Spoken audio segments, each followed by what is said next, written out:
군대에서 사령관이 부대장에게 얘기를 했습니다. 주일 예배에 많은 장병들이 참석을 해야 하는데 그러나 장병들에게 명령을 해서는 안 되네. 그래서 이 부대장은 선임 하사와 함께 고민을 했습니다. 어떻게 하나 하다가 금요일 날 공고를 냈습니다. 일요일 오전 10시 30분에 모든 장병들은 완전 군장 차림으로 운동장에 집합한다. 단 같은 시간에 예배 참석자는 훈련에서 제외한다. 그러다 보니까 전원 예배를 참석했다고 합니다. 이제는 이렇게 강제로 하다 보면 구설수에 많이 오르기도 합니다. 우리 제목을 같이 합니다. 예배의 회복. 예배의 회복. 첫째로 예배는 하나님과의 관계성과 신앙을 나타내는 척도이고 지표입니다. 오늘 여기 보면 전쟁의 날이 예상되며 크고 두려운 날이 선포되고 있습니다. 여호와 날이 크고 두렵다. 당할 자가 누구냐? 땅이 진동하고 하늘이 떨며 하늘에서 해와 달이 캄캄하고 별들이 빛을 거두는 전체가 움직이는, 그리하여 땅 주민들이 다 떨게 되고 여호와 날이 임박함으로 말미암아 옛날에도 이후에도 절대로 없는 특별한 날이, 징벌의 날이 지금 있다. 불이 앞을 사르며 불꽃이 뒤를 태우니 예전의 땅 에덴 동산 같은 우리 땅이 황무한 들같이 될 것이다. 요즘 북한의 김정은이가 핵 개발을 예상외로 빨리 하고 있어요. 그러다 보니까 뒤에서 누가 도와주고 있고 기술 지원을 하고 있다는 추측도 합니다. 그러다 보니까 이대로 가다가는 미국 본토에 방어를 못할 것이다. 그래서 언제 어떻게 될지 모른다는 전쟁설이 많이 지금 이루어지고 있습니다. 또한 저 예루살렘이 그동안에는 일방적인 이쪽 팔레스타인과 이스라엘의 어느 편을 들어주지 않았어요. 그런데 이 수도를 예루살렘으로 이스라엘 수도로 정하다 보니까 지금 6,000년의 싸움이, 3,000년의 싸움이 지금 나타나게 되는 여러 가지 사건이 됩니다. 그래서 우리 국가나 전 세계적으로 언제 어떻게 될지 모르는 불안감이 항상 가지고 있습니다. 그래서 우리는 전쟁이 일어나지 않도록 우리는 기도해야 할 줄로 믿습니다. 단지 믿는 것은 아무리 인간이 하려고 해도 사람이 그 길을 정한다 할지라도 그 길을 인도하시는 이는 하나님이시기 때문에 하나님 막아주시기를 기도하는 건 좋습니다. 그러나 태평하게 막아주실 거니까 평안이 있기만 하다 보면 그 지금 임박감과 그 긴장감을 우리가 놓치다 보면 좀 불안한 경우도 있습니다. 우리가 같이 기도했던 우리 선교사님 한 분은 지금 저 북녘 땅에서 지금 가서 지금 이 시간에 자기 혼자라도 예배를 드리고 있습니다. 그래서 이 예배는 사람의 숫자가 많고를 떠나서 혼자라도 항상 드리는, 하나님과 만나는 시간이 얼마나 중요한가 오늘 말씀을 통해서 깨닫는 우리가 되길 원합니다.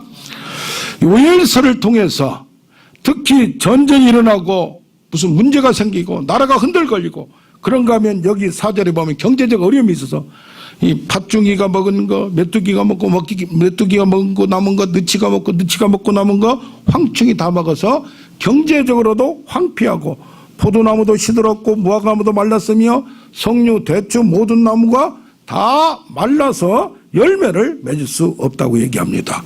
2장 8절에 보면 처녀가 어렸을 때에 약혼하여 결혼한 남자가 지금 전쟁에서 죽었기 때문에 굵은 배로 동이고 애곡하며 있다고 합니다. 특히 우리들은 남편들, 자식들을 위해서 기도하는 우리가 되길 원합니다. 내가 열심히 하는 것도 좋지만은 남편이 좀 잘 돼야, 남편이 사업을 하든지 직장에서 좀 평탄한 길을 가야 우리도 그 가정이 평탄할 줄로 믿습니다. 그래서 예루살렘아 예루살렘아 너는 나를 위하여 울지 말고 너희 자녀들을 위하여 기도해주는 여러분 되기를 원합니다. 아멘. 세상 일이 아무리 똑똑하다 할지라도 자기 힘만으로는 되지 않아요. 만남의 축복이 있어야 되고 도움의 손길이 있어야 될 줄로 믿습니다. 그럼 여기 또 보면 모든 즐거움이 사라졌다고 했어요. 포도주를 상징으로 해서 포도주가 없으니 즐거워할 수 있는 도구와 상황이 없어졌다는 얘기입니다. 새 포도주가 말랐고 기쁨이 변하여 슬퍼하게 되는, 왜 그러냐? 여기 보면 먹을 것이 떨어졌기 때문에 씨가 썩어졌고 창고가 비었고 곡간이 무너져서 곡식이 시들었다. 먹을 것이 없다고 말합니다. 들짐승이 헐떡거린다. 시내가 말랐고 들의 풀이 불에 타서 가축이 울부짖고 소떼가 소란하게 소리치르며 양떼가 피곤하고, 왜 그러냐? 그들이 먹을 꼴이 없습니다. 전쟁이 일어나죠. 모든 즐거움이 사라지죠. 들짐승까지 먹을 것이 없죠. 그런가 하면은 과부들만 남게 되죠. 이런 상황이 나타날 수도 있음을 예비하고 항상 준비하라는 얘기입니다. 그런데 이런 상황이 왜 나타났는가, 그 이유를 오늘 말합니다. 성전에서 뭐가 끊어졌느냐? 제사가 끊어지고, 이 의미는 뭐냐? 교회에서 예배가 사라지고 있기 때문에 제사장들이 굵은 배를 동이고 슬퍼하며 제단에 수종 두는 자들이 굵은 배를 입고 밤새도록 누워있기 때문에 예배가 끊어져 버리고, 그 당시 구약으로 말하면 양들과 이런 걸 가져서 하나님께 예배 드려야 되는데 예배가 끊어졌기 때문에 이런 결과가 나타났느냐. 또 하나는 여기 보면 뭐라고 말하느냐, 이렇게 힘들어지고 어려운 상황이 되니까 제사를 드리려면 양을 가져야 되고 소를 가져야 되고 뭘 가져야 되는데 가져올 것이 없기 때문에 이렇다라고 얘기를 합니다. 그러면 예배와 그 결과 예배 관계가 어떤 것이 먼저고 어떤 것이 후가 되느냐 문제를 우리는 고민해봐야 될 줄로 믿습니다. 여기 보면 뭐라고 하느냐, 무슨 양을 드린다 소를 드린다 그런 걸 떠나서 소재와 전제가 성전에서 사라졌다고 얘기합니다. 소재는 밀가루입니다. 밀가루도 드릴 수 없는, 밀가루를 가지고 이걸 가루를 만들어서 우리를 완전히 밀을 가루로 만들듯이 나를 겸손하게 만들고, 이것을 아침 저녁으로 다른 피 흘리는 양이나 소의 동물을 드릴 때에 일식집에 가면 찢기다시라고 했죠. 부수로 이렇게 드리는 거, 그와 같이 이것을 소재를 뿌리고 전제와 같이 독주나 포도주를 뿌려서 이 고기를 잘 화재로 태울 수 있고 향이 날 수 있도록 이 옆에서 부수적으로 드리는 이 소재와 전제도 드릴 수 없는 상황이라고 얘기를 합니다. 그러다 보니까 진짜 중요한 본 요리, 주요 요리, 처음에 야채나 이런 걸 딱 제공하다가 스프를 주다가 본 요리가 스테이크가 나와야 되는데 스테이크는 아예 생각하지도 못하는, 본 요리는 생각하지 못하는, 중요 본 제사는 준비하지도 못하는 이런 상황이라는 얘기입니다. 그래서 우리는 오늘 이 말씀을 통하여 내가 예배에 살다 보니까, 뭐 바쁘다 보니까, 직장을 나가다 보니까, 뭐 어디를 참석하다 보니까, 무슨 행사가 있다 보니까 주일날 예배를 한 번 빠지고 두 번 빠지고 하다 보니까 소홀히 하게 될 때에 어떤 결과가 이것이 먼저인지 저것이 먼저인지를 모르나 나타날 수도 있다는 얘기입니다. 예배 드리는 습성이 여러 가지가 있습니다. 그런데 존 비비어 목사님이, 미국의 유명한 목사님이 있습니다. 순종이라는 책의 저자입니다. 이분이 미국 남동부의 어느 교회에 11시에 큰 교회에 예배하기로, 설교하기로 초대를 받았어요. 그런데 그 근방에 있는 감옥에서 사역하시는 목사님이, 아니 거기 11시니까 주일날 그렇게 멀리서, 그리고 유명하신 분이 오셨으니까 8시에 우리 감옥에서 재소자들을 위해서 예배를 드려 주십시오 해서, 그 시간도 바로 거기니까 끝나고 가서도 충분하니까 거기를 가서 예배를 드렸습니다. 설교를 했습니다. 그런데 이분들 눈이 비록 감옥에 있다 할지라도 눈이 동글동글하고, 이렇게 유명한 분이, 책도 많이 쓰고 TV도 나오고 유명한 분이 우리 이 감옥까지 찾아와서 설교를 해준다고 하니까 감동을 받고 동글동글하게 아주 주목하며 열심히 들었습니다. 그러니까 거기에서 놀라운 은혜를 받았어요. 회개가 터진가 하면, 흐릿게 우는가 하면, 내가 죄 때문에 이제까지 죄를 못 느끼다가 이것 때문에 나의 악한 것을 발견하고 앞으로 내가 얘는 나가서 제대로 살겠다고 소리치며 외칩니다. 그런가 하면 뜨거운 기도가 그 많은 모든 재수자들을 씹습니다. 그런가 하면 눈이 아파서 몸이 아파서 힘든 질병이 즉시로 치유되기도 합니다. 어떤 분은 내가 어렸을 때 하나님께 서운을 했는데 지금 감옥에 왔지만 내가 나가면 사역자로 나간다 헌신하면서 서운하기도 합니다. 그러니까 예상치 못하는 반응이 오니까 너무 흥분을 했어요. 너무 좋았어요. 그래서 11시에 초청한 목사님도 동행을 했는데, 야, 이렇게 오전 예배에 이렇게 큰 역사가 나타났으니까 11시 예배는 똑같은 설교, 우리는 청중도 더 많지, 그러니까 더 큰 역사가 나타날 것이다 라고 생각을 했습니다. 그런데 11시에 자기 교회에 와서 딱 서다 보니까 이분들은 뭐라고 생각을 하냐? 아, 텔레비에서 많이 저 설교 들어봤어. 저번 설교 들어봤어. 저번 책은 원래 유명하니까 많이 들어봤어. 그 내용인데 뭘 하면서 기대감이 사라지면서 그 많은 교회고 많은 숫자가 모였지만은 어떻게 적은 숫자 죄인들이고 재수자들이 있는 그 분위기는 영 땅판으로 흘러버렸어요. 그 다음에 생각을 한 거예요. 두 목사님이 얘기한 거예요. 어떻게 똑같은 설교를 하는데 오전에는 그렇게 그냥 놀라운 반응이 나고 호응이 나타나는데 왜 그렇습니까? 그것이 결론을 지은 것이 이것입니다. 내 마음에 예배에 대한 사모함, 기대감, 흥분함이 있어야 돼요. 하나님을 만나고 싶은 열망이 있어야 돼요. 할렐루야. 아멘. 아멘. 그래서 우리가 준비하고 일주일 동안 이 하루를 정말 토요일날도 일찍 자고 토요일날도 준비하고 내일 어떤 말씀을 하나님 줄까, 어떤 흥분을 줄까, 어떤 기대를 줄까, 어떤 약속을 나한테 줄까 기대할 때 하나님을 우리는 만날 수 있을 줄 믿습니다. 아멘.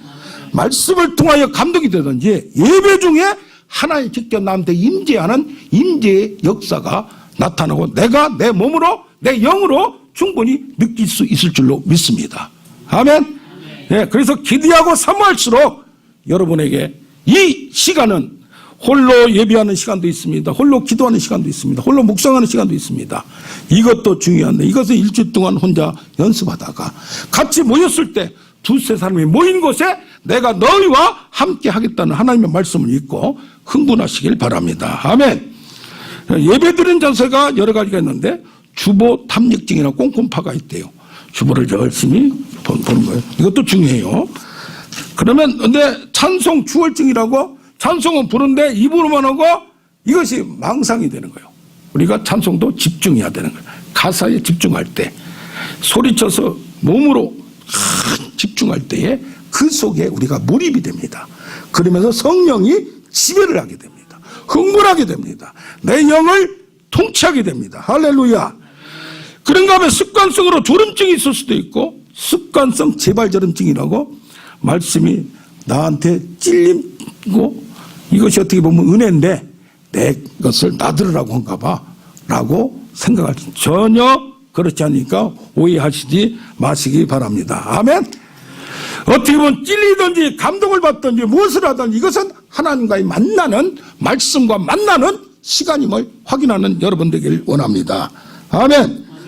예, 그래서 어떤 사람들은 붕어파라고 입만 중얼중얼하고 어떤 사람들은 뭐라고 하지만은 우리는 자꾸 예배 시간에서 하나님과 뭔가 만나는 접촉점이 있고 뭔가 뜨거움이 있고 뭔가 이 온몸으로라도 뭔가 신비감을 느끼는 이 장소가 바로 기대되고 무슨 일이 있더라도 그 흥분과 그 신비감과 그 만남은 우리 감성을 타치하는 그것은 겪은 자만이 알고 또 그것을 자꾸 겪기 위하여 달려올 줄로 믿습니다.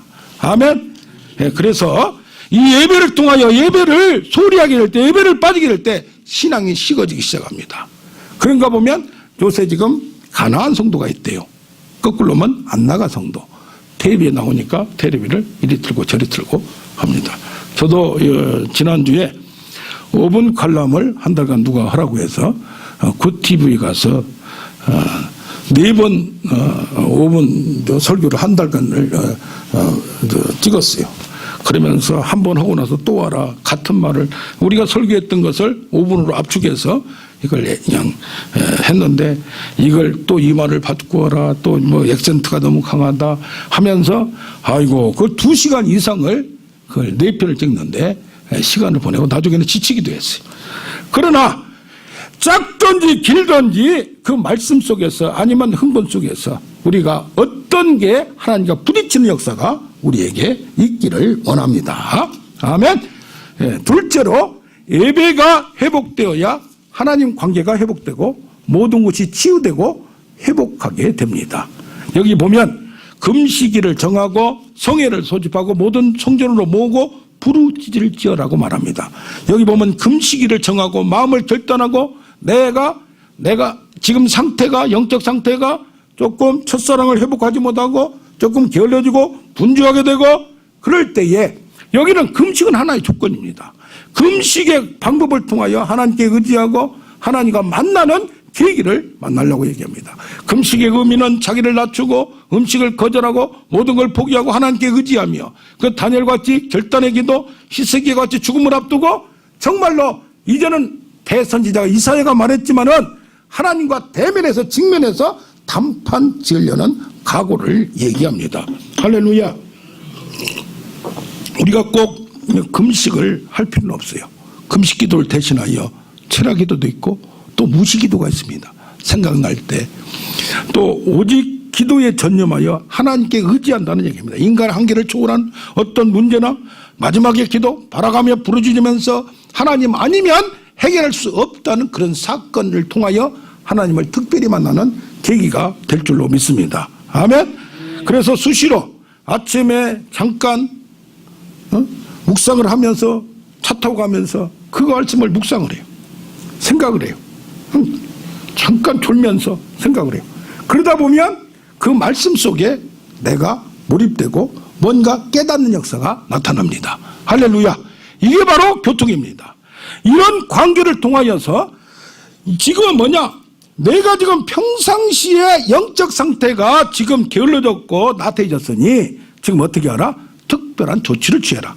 금식일을 정해서 성전에 모아서 그것도 혼자만 하는 게 아니고 여러 명이 모아서 특별 집회를 하고 부흥제회를 하고 금식 성회를 하고 하면서 몰입을 하라는 얘기입니다. 하나님을 만날 준비를 하라는 얘기입니다. 여기서 그 다음에 뭐라고 하느냐? 이런 외부적인 상황이 중요한 것도 있지만은 내 옷을 찢지 말고 마음을 찢으라. 이건 뭡니까? 마음의 준비를 하라는 얘기입니다. 요즘은 시간 내서 일주일 3일씩 이렇게 내서 기도원이나 어디 혼자 기도하기도 쉽지 않고 분주합니다. 그럼 어떻게 합니까?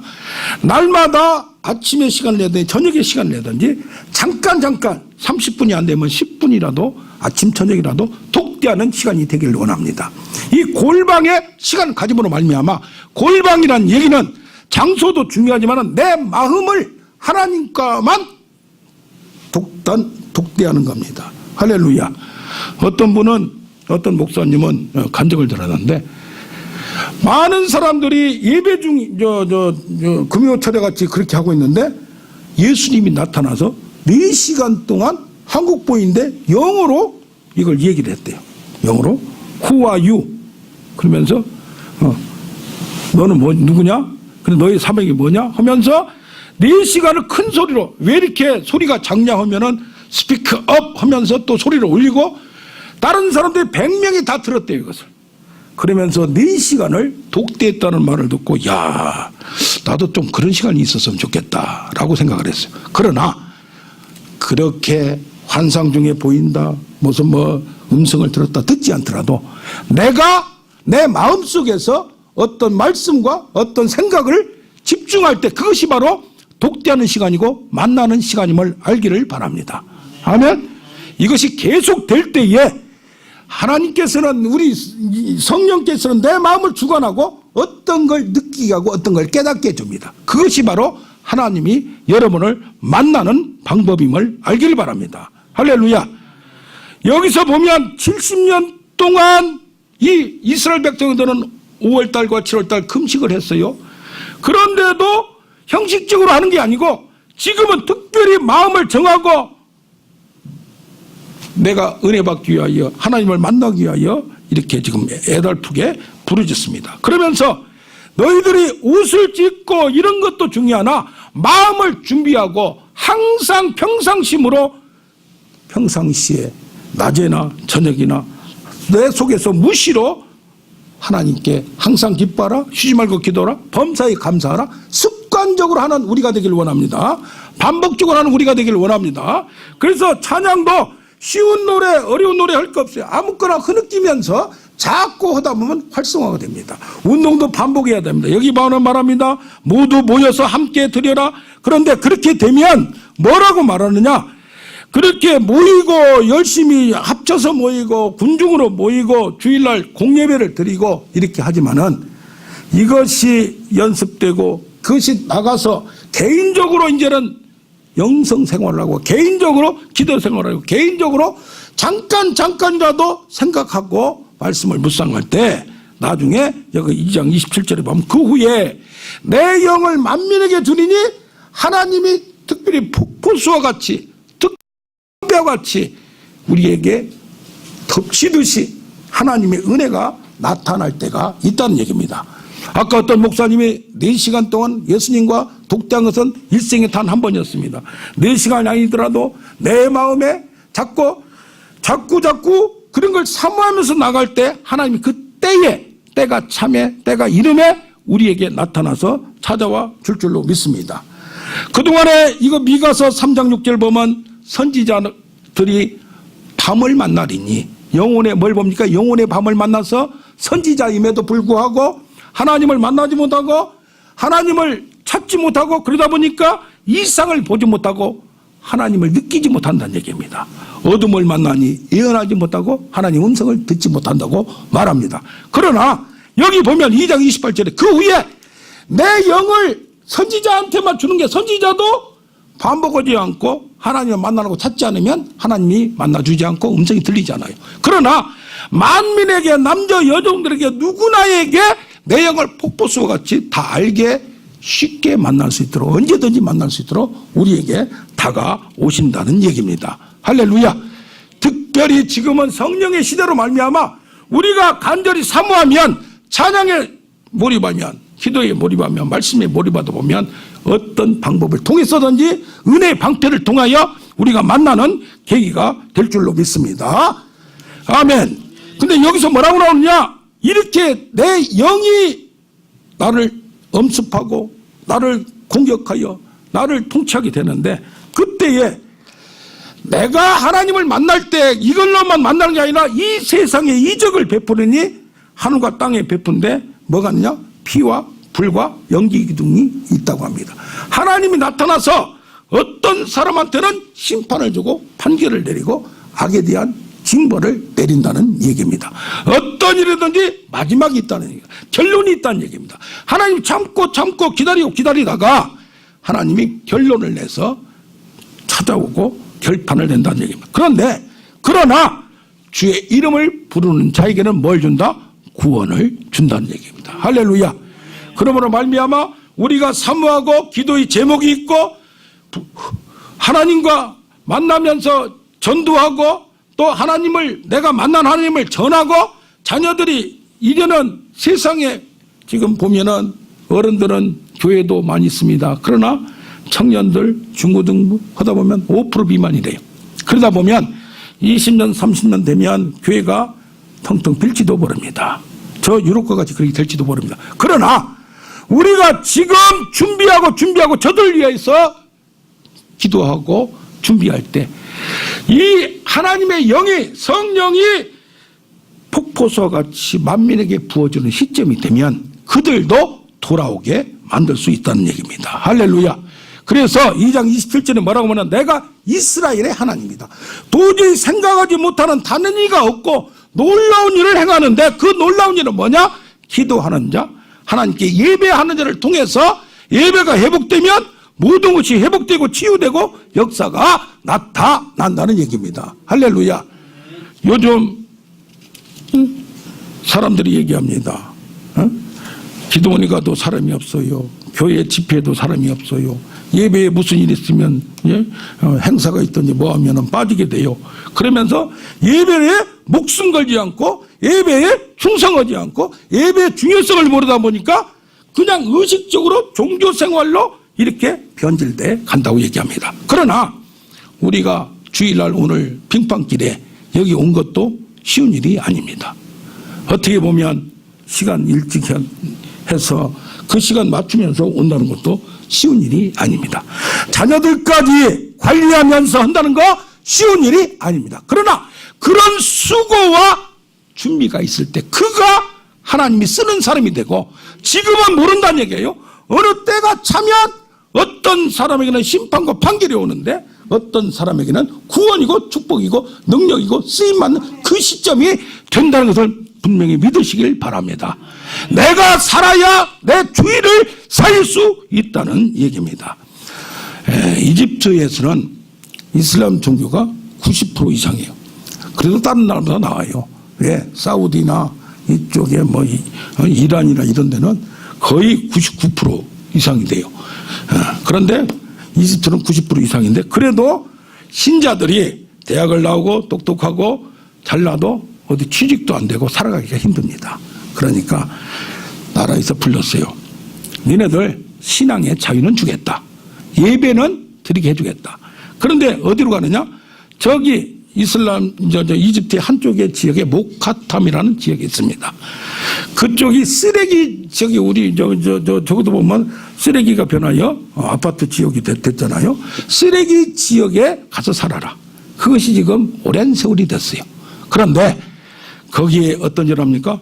동굴 교회가 있는데 2만 명을 수용할 수 있는 교회가 있다고 얘기합니다. 이분들은 출세도, 이분들은 세상에서 인정받는 것도 다 내려놓고 예배만을 위하여 쓰레기 지역 동굴에서 예배 드리고 있을 때 수고와 그 대가가 없이는 지금도 그들이 이스라엘 나라, 이집트 나라가 아무리 탄압을 하더라도 그 지역은 꼭 두 신자들과 다른 사람들 통하여 그 명맥이 유지되고 있음을 아는 우리가 되길 원합니다. 할렐루야. 예배가 어떤 사람이 있더라도 로마시도 카타콤에서 동굴에서 그들을 통하여 하나님을 섬기는 자를 통하여서 그들의 암흑기가 있었습니다. 그러나 어느 시절이 되면 그들의 자녀들과 모든 사람들이 주 앞으로 돌아올 수 있는 통로가 바로 그 동굴에서, 지금 이집트의 이런 지역에서 버티고 하나님을 예배할 때에 그들을 통하여 씨가 퍼지게 되고 많은 민족들과 많은 이웃들과 자녀들을 구원할 수 있는 통로가 됨을 아는 우리가 되길 원합니다. 셋째로 우리를 강한 군대로 만들어서 전쟁을 준비하게 합니다. 또 새로운 무기를 줍니다. 여기 보면 3장 9절에 전쟁을 준비하라 그랬습니다. 미가서에 보면 칼을 쳐서 보습을 만들고 창을 쳐서 낫을 만들고, 왜?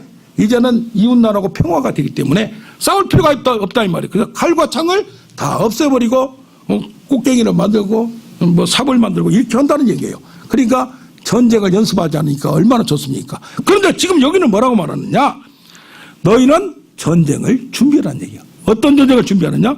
이웃나라하고 싸울 준비를 하라는 얘기예요. 이제까지 너희를 끌고 다른 나라 바벨론나라로 끌어가고 너희 자녀들을 끌어가고 여기를 초토화시켰지만 이제는 저들하고 평화가 안 된다는 얘기예요.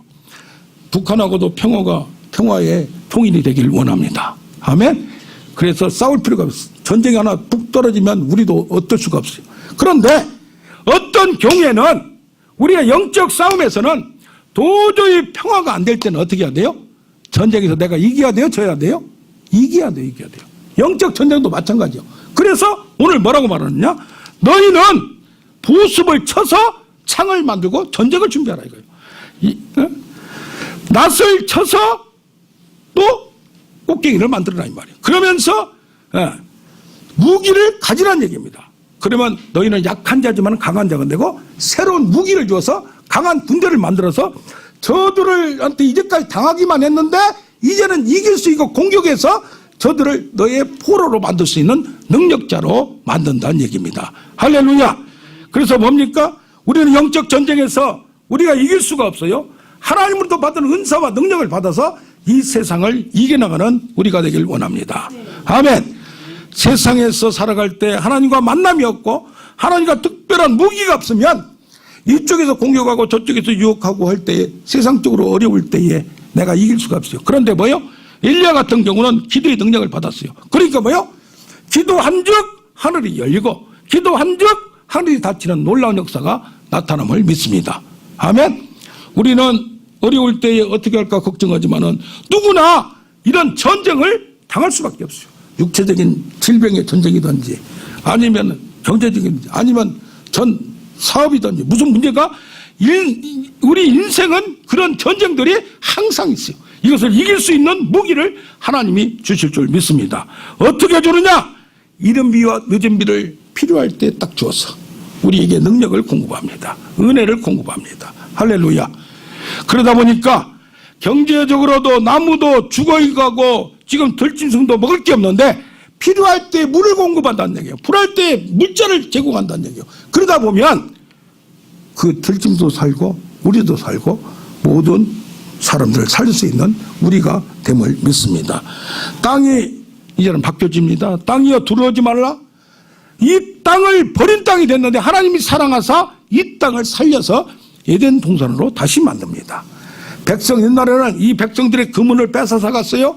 근데 이제는 다른 사람들 갖다 바치는 통치자가 됩니다. 그러므로 말미암아 우리는 예배를 드림으로써 하나님과의 관계가 회복되고 하나님의 관계가 회복됨으로써 모든 세상을 통치하는 땅의 통치자가 됨을 아는 우리가 되길 원합니다. 아멘. 예. 시애틀에 유명한 세 사람이 있습니다. 어떤 사람이냐? 시애틀에서 빌 게이츠라는 사람이 나타났어요. 하버드 대학을 중퇴하고 컴퓨터 관계에서 세계 최고의 부자가 지금 되었습니다. 부인과 함께 자선센터를 만들고 질병을 퇴치하며 세계 최고의 기부자가 됐어요. 두 번째는 누구냐? 보잉이라는 사람인데 보잉사가 시애틀에 있어요. 그러면서 엔진이 두 종류가 있어요. 꽁무니에 다느냐 날개에 다느냐. 근데 기도하면서 하나님 어떻게 하는 것이 좋을까요 하다가 지혜를 받았어요. 날개에 엔진을 달았어요. 그러다 보니까 이것이 가벼우면서 이걸 할 수가 있어요. 그래서 거의 지금 대한항공도 그렇고 전 세계 항공사를 보잉사가 다 팔고 있습니다. 그런가 하면 맥콜드라는 사람은 핸드폰 전화기를 처음으로 만든 사람입니다. 이 세 사람을 키운 사람이 있습니다. 주일학교 교사인 라이크 우드라는 사람인데 이 사람이 이 세 사람이 어렸을 때부터 주일학교 때부터 주일날 어떤 일이 있더라도 어디 지방에 갔더라도 친척집에 갔더라도 와서 예배드리라고 정신 무장을 시켰습니다. 할렐루야. 그들이 신앙의 원칙을 가지고 안식일을 지켜 거룩히 여겨라. 또 하나님의 명령을 내릴 때는 특별한 경우 명령을 내릴 때 이것을 목숨 걸고 충성을 했어요. 그런데 이들에게 어느 한계를 뛰어넘으면서 하나님의 지혜로 세계적인 사람이 됨을 믿습니다. 할렐루야. 그래서 예배제에 대한 축복이 항상 있습니다. 그래서 우리는 이 축복뿐이 아니고 중요한 것은 하나님과 관계를 회복하려면 뭐 해야 돼요? 예배가 회복돼야 되고 그러면 하나님 관계가 회복되고 하나님으로부터 축복자가 됨을 믿습니다. 록펠러라는 사람은 어머니가 유언을 10가지 했습니다. 그런데 그 중에 첫 번째가 뭡니까? 예배에 빠지지 말라. 그래서 록펠러라는 사람은 예배에 30분 전에 왔고 항상 앞자리에 앉았다고 얘기합니다. 그러므로 말미암아 우리도 록펠러 같이 세상을 지배하는 우리가 되길 원합니다. 말씀을 정리하겠습니다. 오늘 예배 회복에서 예배는 하나님과의 관계성 또 신앙을 척도하는 지표입니다. 그러면 우리는 예배에 소홀하지 말고 예배에 목숨 거는 우리가 되길 원합니다. 아멘. 신앙의 원칙은 지켜나가는 우리가 되길 원합니다. 두 번째, 예배가 회복되어야 하나님 관계가 회복되고 모든 것이 치유되고 회복하게 됩니다. 그러면 우리를 강한 군대로 만들어서 전쟁에서도 이길 수 있는 새로운 무기를 줌을 아는 우리가 되길 원합니다. 아멘.